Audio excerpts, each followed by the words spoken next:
सतगुरु की साजी निवाजी प्यारी सत्संगत जी, प्यार और सत्कार से कहना धन निरंकार जी। सतगुरु माता जी की अपार कृपा से दासी आप जी के चरणों में ये विचार रखने जा रही है। इन विचारों द्वारा हमें समझाया गया है कि प्रेम सर्वश्रेष्ठ होता है। प्रेम विस्तार है। प्रेम इसलिए विस्तार है क्योंकि प्रेम में हमारे अलावा दूसरे भी शामिल होते हैं, जबकि स्वार्थ केवल अपने तक ही सीमित रहता है। हमारे ऋषियों मुनियों ने भी प्रेम को ही महत्ता दी है। ईश्वर ही प्रेम की शक्ति है। कहते भी हैं सत्यम शिवम सुंदरम। अल्बर्ट आइंस्टीन ने भी अपनी बेटी को लेटर लिखकर कहा था कि प्रेम वह शक्ति है जो सभी को अपने में शामिल किए हुए और सब पर शासन करती है। ब्रह्मांड का संचालन करने वाली शक्ति के पीछे भी यही है, फिर भी हम इसे पहचान नहीं पाते हैं। युगों युगों से सतगुरु ही इस निरंकार असीम शक्ति का बोध कराते हैं। प्रेम सतगुरु की कृपा से इस निरंकार प्रभु द्वारा प्राप्त होता है। सतगुरु द्वारा प्रेम का दीपक जलता है और नफरतों का गहरा अंधकार दूर हो जाता है। एक बार भगवान बुद्ध अपने शिष्यों के साथ कहीं जा रहे थे। रास्ते में एक शिष्य ने महात्मा बुद्ध जी से पूछा, हम लोगों के साथ सदा सद्भाव बरतते हैं, उन्हें प्रेम देते हैं, पर बदले में हमें उपेक्षा मिलती है, ऐसा क्यों होता है? उस समय भगवान बुद्ध ने इस क्वेश्चन का उत्तर नहीं दिया। उन सब की यात्रा चलती रही। गर्मी बहुत थी, दोपहर का समय था। उन लोगों को बहुत प्यास लगी। जल्द ही एक कुआं मिल गया। बाल्टी वहीं पड़ी थी और रस्सी भी निकट ही थी। कुएं से पानी खींचते समय पता चला कि बाल्टी ऊपर आते आते खाली हो गई। पानी खींचने वाले को इस बात से गुस्सा आ रहा था। यह वही शिष्य था जिसने भगवान बुद्ध से क्वेश्चन पूछा था। भगवान बुद्ध यह सब देख रहे थे। उन्होंने उस शिष्य का आंसर उस समय देना ठीक समझा। उन्होंने कहा, इस बाल्टी में छेद है, इसलिए इतनी मेहनत करने के बाद भी पानी नहीं मिल सका, तृप्त नहीं हो सके, प्यास नहीं बुझ सकी। ठीक इसी प्रकार प्रतिपल की इच्छा, यानी हम जो प्रेम दे रहे हैं, बदले में हमें भी वैसा ही प्रेम मिले, यह इच्छा उस बाल्टी के छेद की तरह है। यही कारण है कि प्रेम देने के बाद हमें वह संतोष या सुख नहीं मिलता जैसी हमने आशा की होती है। इसलिए संतों ने हमेशा प्रेमा भक्ति को ही पहल दी है। एक बार संत राबिया के घर एक फकीर आया। उसने वहां पड़ी किताब के पन्ने को पेज को पलटा जिस पर लिखा था, शैतान से नफरत करो। वह वाक्य कलम से काट दिया गया था। फकीर ने पूछा, पवित्र ग्रंथ से वह वाक्य किसने काटा? संत राबिया ने कहा, मैंने, क्योंकि यह वाक्य मुझे अच्छा नहीं लगा। फकीर ने हैरानी से कहा, यह कैसे हो सकता है कि पवित्र पुस्तक की बात अच्छी न लगे? संत राबिया ने कहा, एक दिन मुझे भी यही सही लगता था। तब तक मेरी प्रेम की आंखें खुली नहीं थी और मैं सोचती थी कि शैतान नफरत करने लायक ही है। लेकिन अब मैं क्या करूं? मेरे पास नफरत करने के लिए कुछ बचा ही नहीं। प्रेम की आँख के बारे में मैं नहीं जानती कि किसके साथ प्रेम करना है और किसके साथ नफरत करनी है। प्रेमा भक्ति अपने में असीम शक्ति समेटे ऊर्जा का महान स्रोत है। सतगुरु माता सुदीक्षा जी महाराज भी बार बार इस विराट स्थिर परमात्मा से नाता जोड़ने की प्रेरणा दे रहे हैं। जो प्रेम का उद्गम स्थान है। परमात्मा के द्वारा संचालित जितनी भी कायनात है वह प्रेम के वशीभूत होकर पूरे ब्रह्मांड का संचालन करने वाली ताकत है। सतगुरु इस अदृश्य व अलौकिक शक्ति यानी ब्रह्म ज्ञान से जोड़ते हैं। यही प्रेमा भक्ति जीवन में रोशनी देने वाली है। यह देने और पाने वाले दोनों को ही आलोकित करती है। जीवन में जब हमें प्रेम देना और प्रेम पाना सीख जाएंगे तो हम आश्वस्त हो जाएंगे कि प्रेम ही जीवन का सार है। प्रेम ये कैसा समझ ना आए कुछ कहा भी न जाए। प्रेम ही ईश्वर है, इसमें लेना और देना नहीं, सिर्फ देना ही होता है। संपूर्ण हरदेव वाणी में सतगुरु बाबा हरदेव सिंह जी महाराज ने लिखा है, प्यार बांटने के लिए प्यार है, बटोरने के लिए नहीं। प्यार बांटो, प्यार की जग में आए कमी नहीं। सतगुरु बाबा जी ने कहा है कि प्यार बांटने के लिए होता है, हमने जग में प्यार बांटना है। जब हम संसार में प्यार बांटेंगे तो फिर प्यार कहीं पर भी प्यार की कमी नहीं आएगी।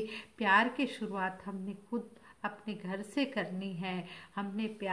हमें सतगुरु ने कहा हमने प्यार करना है तो हमने दूसरे से ये आशा नहीं रखनी कि वो भी हमें प्रेम के बदले प्रेम दे। नहीं, हमें जैसे सतगुरु ने समझाया है हमने वो कर्म करते चले जाना है, तभी इन वचनों को सुनने का भी फायदा है। आज सतगुरु कर्म पर जोर दे रहे हैं। कर्म करने की इंसान को पूरी आज़ादी दी गई है। अब ये हमारे हाथ में है, हम अच्छे कर्म करते हैं या बुरे कर्म करते हैं। कहते हैं कि अच्छे या बुरे दोनों कर्मों का हिसाब देना पड़ता है। इसलिए हम कभी भूल कर भी बुरे कर्म ना करें, हम हमेशा अच्छे कर्म करें। दूसरों के आंसू पोंछने वाले बने, दूसरों के दुख दर्द में काम आने वाले बने, जैसे सतगुरु चाहते हैं। हम अगर सतगुरु को रिझाना चाहते हैं तो हमने सारी मानवता से प्यार करना है, सारे विश्व से प्यार करना है। विश्व एक हो जाए, दूर तकरार करें, नई सदी का प्यार से हम श्रृंगार करें।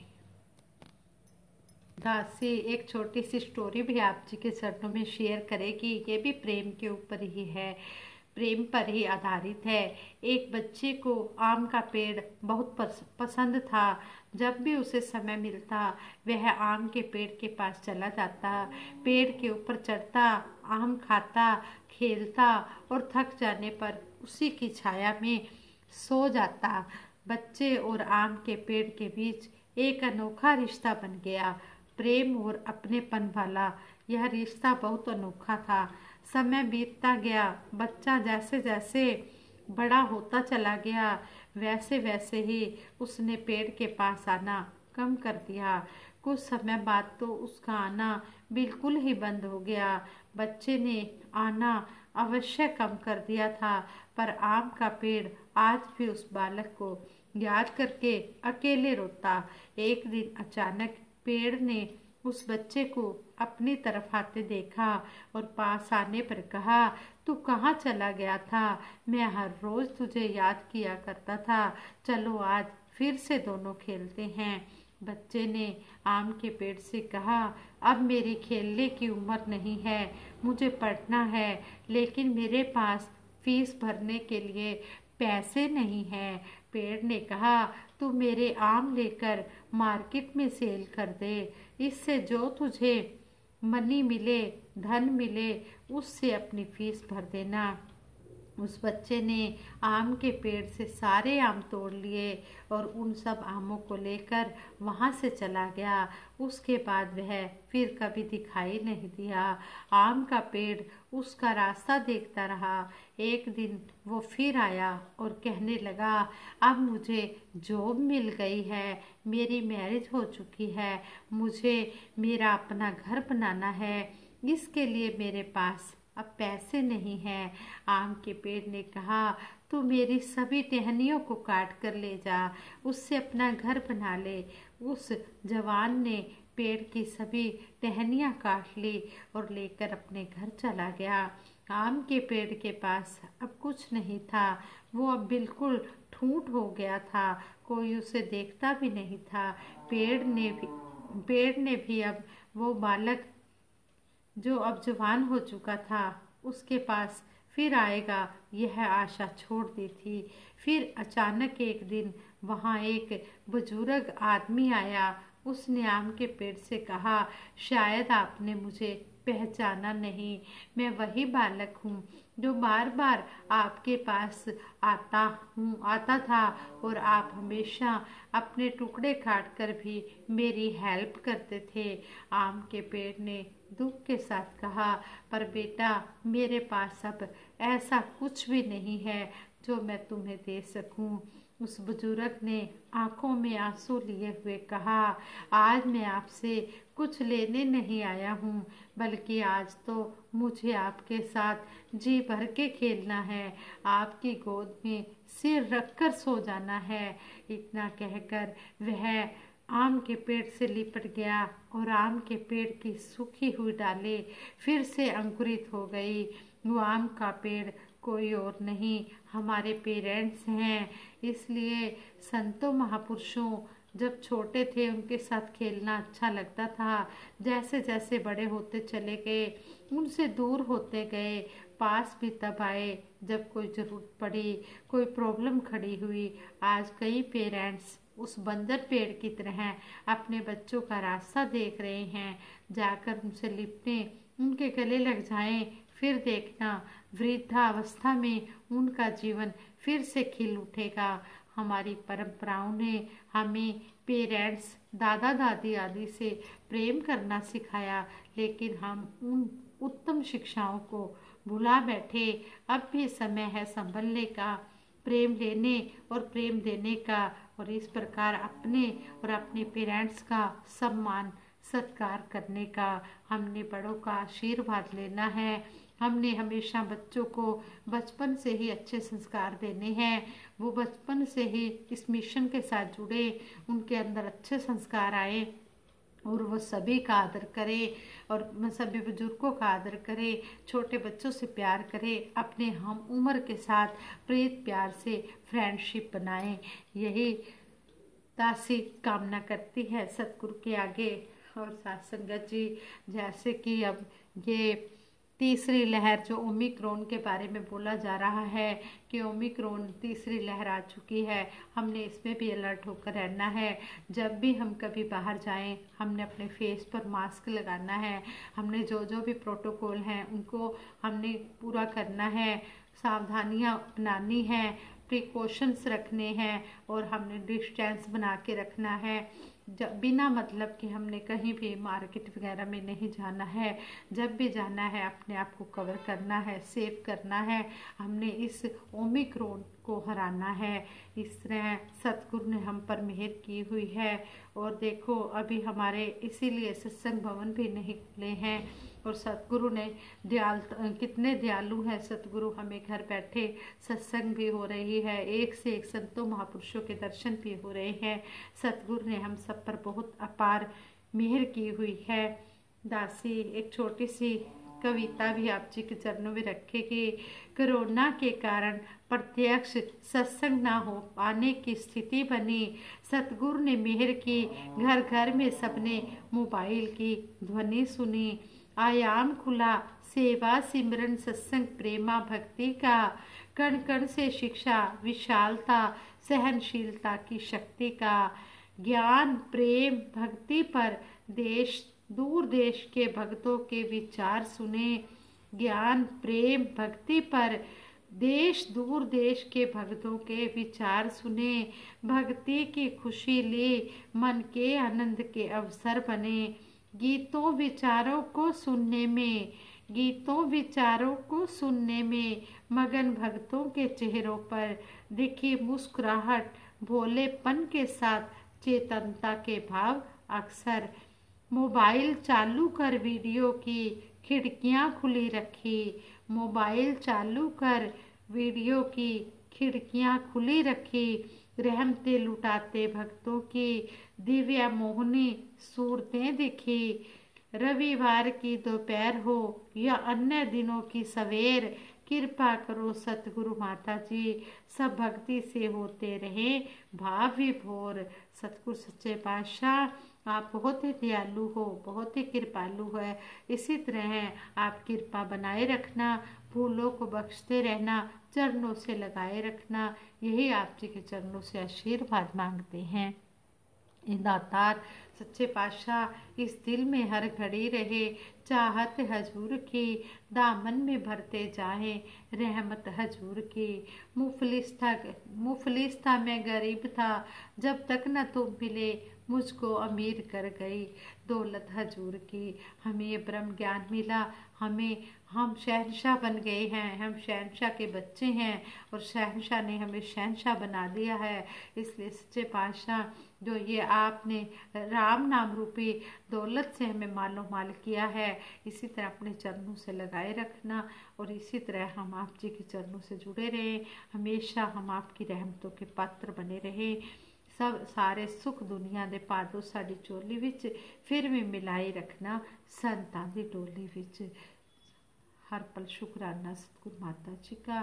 कहते भी हैं कि अपने स्वभाव का मेरा स्वभाव बना दे, तू जो भी बख्शे आए बस शुक्राना ही पा दे। हे मेरे मालिक दीनदयाल, अपने स्वभाव जैसा हमारा स्वभाव बना दो।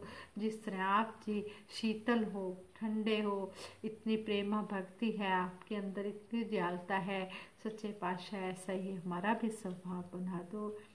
सतगुरु की आँख से ही हम देखें, सतगुरु के कान से सुने और सतगुरु जैसे भी हमें आशीर्वाद दे रहे हैं हम उन कामों को करते चले जाएं। इन हाथों से हम संतों महापुरुषों की सेवा करें, पैरों से चलकर हम संगत में बैठें और इस जीवा से हम सिमरन करें, आँखों से गुरु के दर्शन करें, गुरु का दीदार करें और कानों से हम ये सत्संग सुने, अमोलक वचन सुने और इस रचना से हम सिमरन करें और सच्चे पातशाह के चरणों में यही आशीर्वाद मांगते हैं।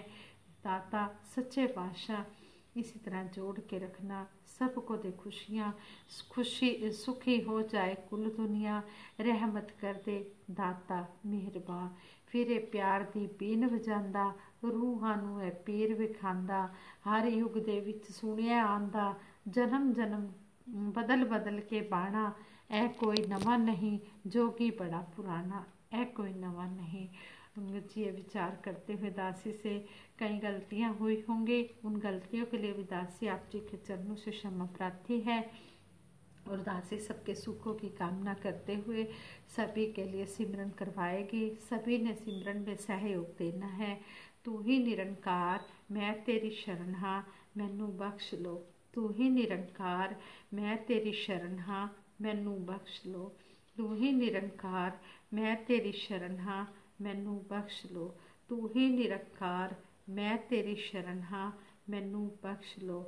तू ही निरंकार मैं तेरी शरण हाँ, मैनू बख्श लो। बोलिए सतगुरु माता सुदीक्षा सविंदर हरदेव जी महाराज की जय। निरंकारी राजमाता गुरु बचन अवतार की जय। साथ संगत जी प्रेम से कहना धन निरंकार जी।